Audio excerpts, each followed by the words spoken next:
Hey guys, welcome to another fun and exciting iMight GT7 stream.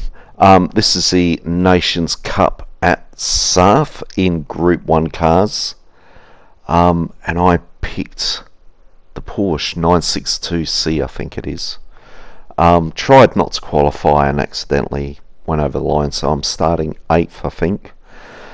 This is one with the adjustable suspension, so during the week I suspected, and I communicated with the Brown Baron, I suspected that there might be rain, so there were two races, a dry race and a wet race, and I was pretty much focusing on the wet race, so trying to set up a lot of downforce and the suspension to suit intermediates, but then also having a setup for the dry race, which I felt like I had done my best, lowering the downforce as much as I can without losing too much grip, but found I was just struggling a bit in this race. It's quite a mixed car. It's the 92CR, whatever it is. I think the car that's right in front of me was the OP car, the dominance car. Just felt like it was a bit big and heavy, and so I was going for the Porsche, which was about 900 kilos. It was lighter. I thought it would take corners easier, accelerate quicker. Just hitting into the back of Dadoff, I think it is, that Jace 1600.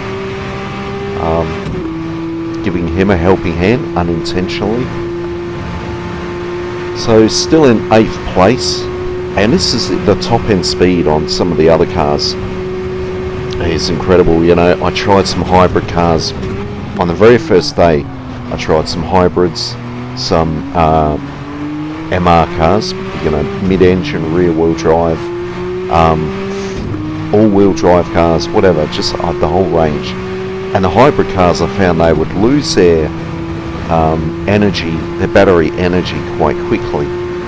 So it was only, you know, there's only a small braking area, and then you just suck up all that electrical energy real quick. So I felt like the hybrids weren't really the way to go. But it was these cars that just had, they weren't great in the low gears, but in the top end gears, real high speeds. This is the second race of the day. I did enter the first race, but I think I had made a mistake, and I've done it before, and that is, as the time is counting down in that last 20 seconds, I'm hopping into the setup and making adjustments to my car. I don't think the game likes that, you know, so once I got out of that and it said game will start in, and it had just dots like it's ready to start now, it literally just froze up. So I had to wait for the second race, only to find out it's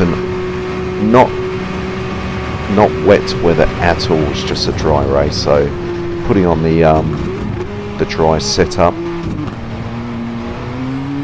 and again trying to start from the back to just, I thought it'd be a bit chaotic, and with the top end speed I'd be able to make my way through, but I just feel like I'm struggling. I've mentioned in the past I've had issues with my brakes. You'll notice in this race no brake issues. I found out what it was. I've got my wheel sitting on my lap usually, and every time I take it off and back on, every time I move in that wheel, the little wires are just moving back and forth and slowly bending. I worked that out, so bought some new connections and a crimper, cut the cable, put a new connection in, crimped it up, plugged it in. Straight away it worked. But to get rid of the taking the wheel on and off my lap, I've also bought myself a wheel stand that sits in front of my couch.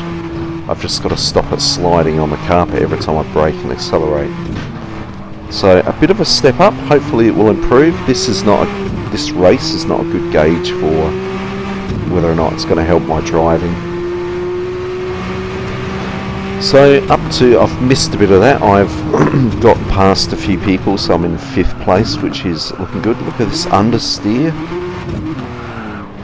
And there's what's going on.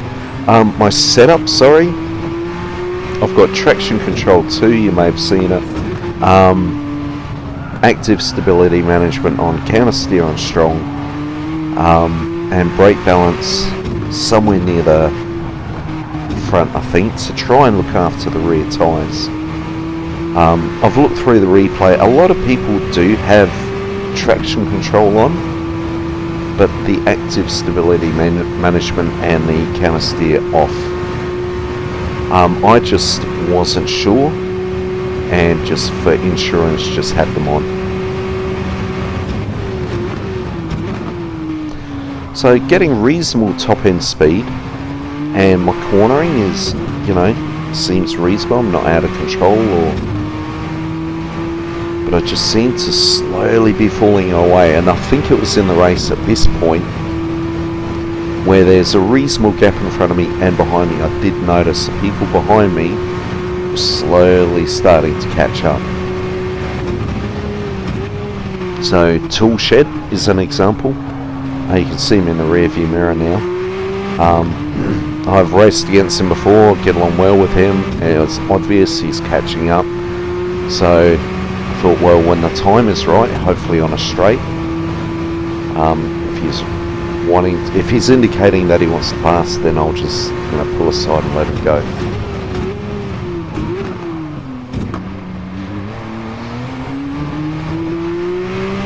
This is not one of my worst races, but it's not one of my best.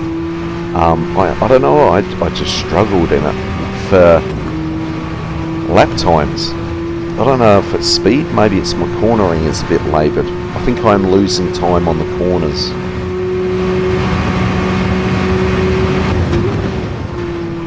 So I was lucky not to get a penalty there. I cut that corner quite a bit. So I've got tool shed right on my backside now. But he'd drop away occasionally, and I thought, his cornering isn't as good as mine, and so he catches up initially, and then I'm able to get away. That's what I was thinking, that it's going to be difficult for him to actually catch up, but over time he does catch me. So holding P5 at the moment over 13, so it's looking reasonable. You can hear a lot of tyre squealing going on, which, you know, I was getting a bit concerned about my tyres and tyre wear. Now, I've just mentioned the tyre squeal, you can hear it. I think in the past it probably wasn't so obvious. Now, when I was having issues with my brakes, I literally picked my wheel up and smashed it on the couch beside me, and because of the brake issue. And so when I went out and bought a stand, and I also bought a Logitech G29, thinking maybe my wheel is dead. It would also give me time to fix up my wheel. So when I put in the G29, look at that understeer, it's horrible. Luckily, again, no penalty. Just give me a bit of space between me and toolshed. So I installed the Logitech, and I was just going around the track, and my god, it feels horrible. But I found myself understeering, and I couldn't really hear the tyre squeal, and I couldn't feel it in the wheel. So I needed to crank up the tyre squeal sound effects. Over time I took the G29 off and fixed up my normal wheel, but I've left the squealing up. You know, it just seems to help a bit. More feedback for you, the better, I guess.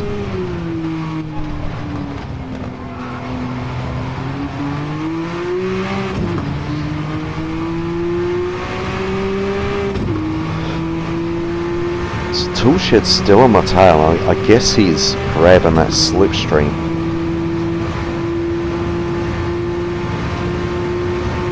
He's coming up now. Just lift a bit, let him go.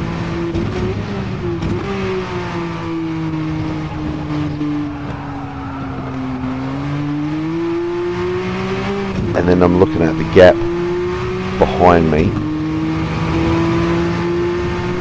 to see whether or not, you know, how far away are they catching up as well. So it was in 5th, now I'm down to 6th.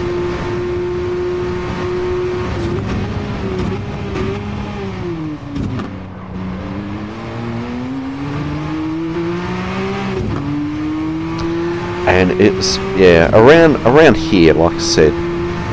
looking at the split times, I started to feel like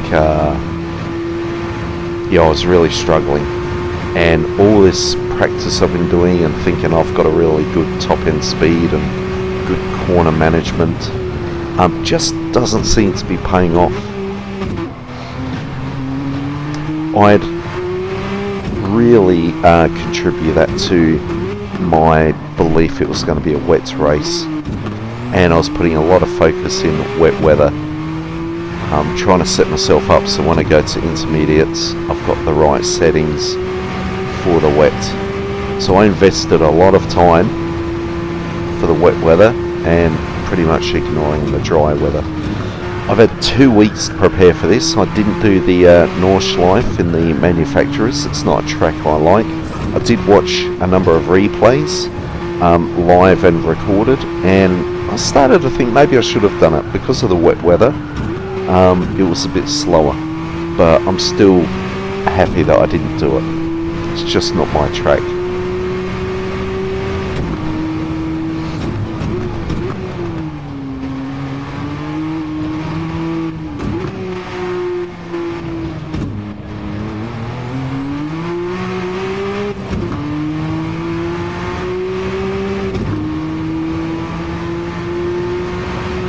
So starting lap 4 and I'm in P6 now. I did start P8.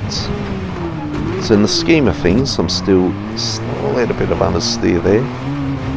Scheme of things, I'm still doing okay. I mean, there's 3 cars just right in front of me. And it was interesting during the race. I'm thinking, well, if I'm sort of falling behind a bit on the corners, it's okay. It's when I hit the straights, this car is going to fly.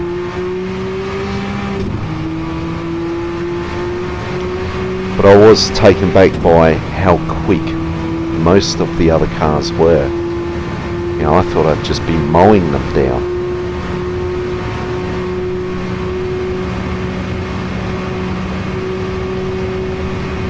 And so now I've got Scum Chaos, who's 2 seconds behind. So a bit of breathing room there.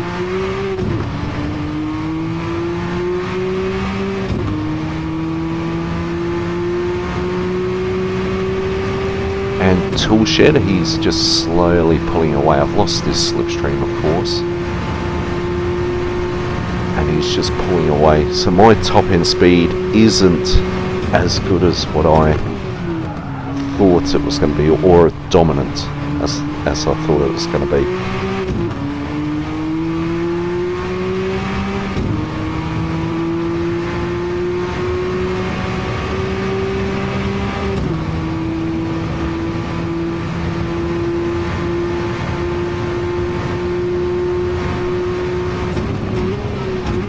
I've said pretty much as I can about this race. I'm just going to leave it at that, guys. Enjoy the rest of the race. Skip ahead if you want. Again, it's not one of my most epic races at all. I would range this as average, if that.